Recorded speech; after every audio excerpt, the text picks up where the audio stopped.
ആനന്റെ അത്രപ്പൊന്ന് വലിയമാനും കണ്ടിട്ട് ആന പോലും തരിച്ചു പോയി. അതിന്റെ മുമ്പിൽ 2 സ്റ്റെപ്പ് ഇട്ട് നമ്മൾ നേരെ വിട്ട് നമ്മുടെ നേർച്ച കോയിക്കൾ എടുത്തു. എല്ലാ ഹറാത്താളും എസ്പോ നടക്കുന്ന സ്ഥലത്തുണ്ട്. ഇവിടെയാണല്ലേ കോയിത്തീറ്റുള്ളത്. ഇവിടെ എത്തിയപ്പോൾ ഒരു ഹലാക്കിന്റെ തോന്നി. ഫോണിന്റെ ഉള്ളിൽ ആൾക്കാരെ ചീറിലുണ്ടപ്പോ ഞാൻ ഷുക്കൂറിനെ വിളിച്ചു. അതിന്റെ ഉള്ളിൽ കയറി ഞാൻ പേടിച്ച് മൂത്രയ്ക്കും അറിഞ്ഞിട്ടാവും മതി. ഞങ്ങൾ കുറച്ച് ധൈര്യമുള്ളവർ അതിന്റെ ഉള്ളിലാണ് കയറി. ജാ മോനെ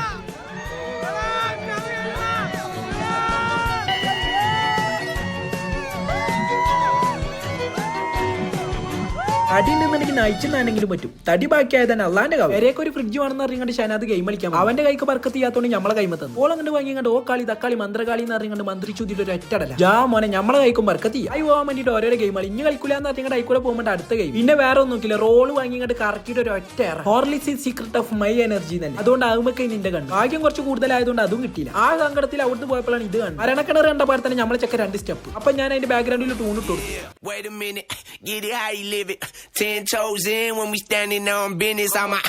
എന്റെ കളി കായ് പോയതിന്റെ പ്രാന്താ. മൂച്ചി പ്രാന്ത് പൂത്തിട്ട് ഞാൻ നേരെ വിട്ട് ഡാൻസ് കളിക്കാൻ. DJ പരിപാടി ഒന്നും ചെയ്യാത്തോണ്ട് ഇപ്പൊ ദഫിന്റെ പാട്ടിട്ട കളി. മദർസിൽ ദഫിന് പോയതൊക്കെ ഇപ്പോഴാണ് ഉപകാരമായത്. അപ്പൊ അതിന് പറ്റിയ 2 സ്റ്റെപ്പ് ഇട്ട് കൊടുത്തു. നമ്മളെ സ്റ്റെപ്പ് നാട്ടുകാർ കണ്ടപ്പോ കഴിഞ്ഞു കഥ.